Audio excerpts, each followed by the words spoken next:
임철우 작가가 쓴 사평역은 1983년에 발표된 단편소설입니다.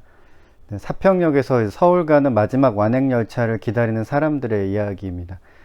사평역은 시골에 있는 이제 작은 간이역이고요. 사람들이 이제 막차를 기다리고 있는데 심각하게 연착이 된 상황이었습니다.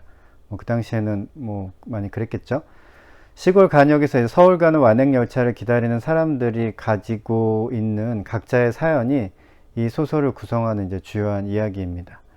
대단한 이야기나 즐거운 사건 같은 것이 없고 모두가 이제 아픈 사연을 하나씩 가지고 있습니다. 각자의 이야기 이제 서로 연결 지점은 별로 없어요. 그냥 한 사람 한 사람의 이야기를 듣는다고 생각하고 읽으면 되는 소설입니다. 임철우 작가의 사평역은 곽재구의 사평역에서라는 시를 읽고 거기서 이제 착안해서 쓴 소설이라고 합니다. 소설은 이제 곽재구의 사평역에서라는 시로 이제 시작을 합니다.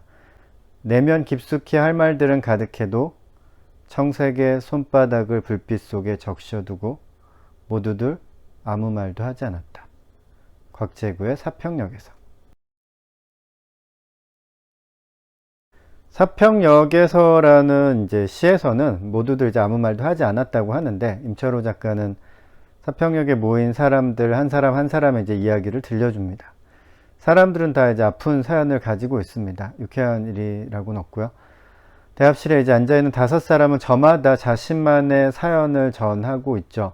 정확하게 말하면 4사람만 이제 사연을 전하고 나머지 한 사람은 이제 미친 여자인데 그냥 난로 옆에 누워 있습니다. 누워서 자고 있어요. 하지만 저는 어쩌면 이 미친 여자가 이 소설의 주인공이지 않을까라고 생각을 했습니다.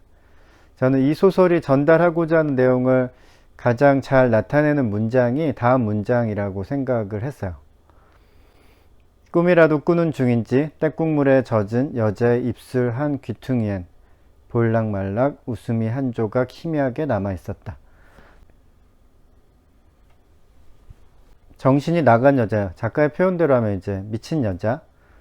이 미친 여자는 아무런 이야기를 전하지 않습니다. 마치 이 모든 이야기의 관객인 것처럼, 그냥 청중인 것처럼 그냥 난로 옆에서 이제 누워서 자고 있습니다.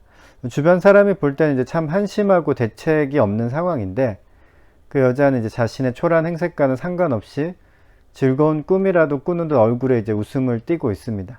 희미한 웃음은 이제 마치 희미한 희망을 의미하는 것 같아요. 작가가 전달하고자 하는 것 같아요. 그런 희망을. 다들 어렵고 아픈 사연을 가지고 있고 열차도 막 연착이 되어서 짜증이 나는 상황이지만 그래도 이제 열차가 결국 도착하는 것처럼 사람들의 인생에 희미한 희망 정도는 있다고 이제 말하고 있는 것 같습니다. 사람들은 다 각자의 사연이 있어서 이제 서로 이어지지 않지만 한 가지 화두에 대해서는 이제 각자의 생각을 밝힙니다. 물론 그것은 각 사람의 입을 통해서 나온 건 아니고 작가의 생각입니다. 전지적 작가 시점으로 각자의 상황 속에서 꽤 그럴싸한 대답이라고 저는 생각을 했어요. 그것이 바로 그 화두가 뭐냐면 산다는 것은 무엇인가? 삶이란 무엇인가? 라는 화두를 던지고 그에 대한 이제 답을 내리죠. 각자의 생각이 다 다릅니다. 산다는 것은 벽돌담이라고 대답하는 사람도 있고 흙과 일이라고 여기는 사람도 있고 돈이라고 생각하기도 하고 골치 아픈 얘기라고 외면하는 사람도 있고 이 세상과 구별할 수 없는 그 무엇이라고 모호한 대답을 하기도 하고 허허한 길바닥이라고 여기는 사람도 있습니다. 허허한 길바닥. 각 사람들의 상황과 이야기 속에서 그들은 자신만이 느끼는 이제 삶에 대한 소회를 밝힙니다.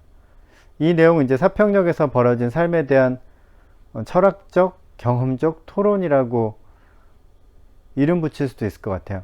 물론 이제 서로 말을 하면서 토론을 한 것은 아니지만 그들이 생각하는 산다는 것은 무엇인지에 대해서 각자의 그 대답에 충분히 공감할 수 있었습니다.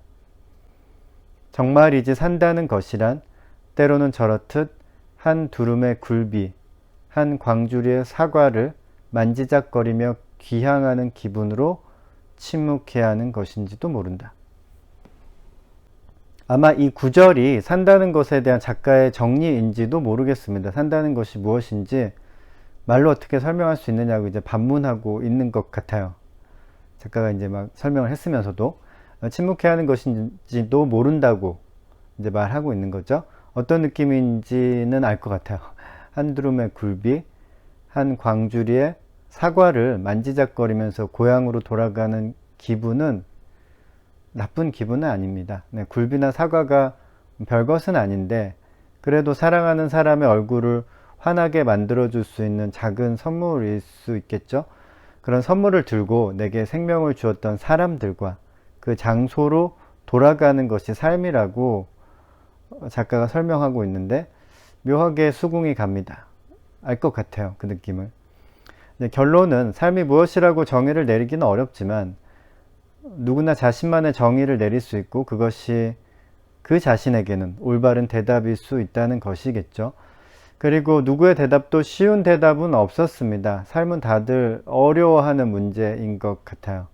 어려운 문제를 푸는 것은 누구에게나 힘든 일이죠. 그래서 삶이라는 문제에 간신히 답을 알고 있는 사람들에게 작가는 이제 톱밥을 태우는 작은 난로를 통해서 온기를 전달하고자 합니다. 그리고 미친 여자의 얼굴을 빌어서 희미한 웃음을 보내죠. 사평역을 통해서 작가는 삶이란 어렵지만 버티면서 그래도 조금이라도 웃으면서 살아가자고 다독이고 있는 것 같습니다. 임철우 작가의 사평역이었습니다.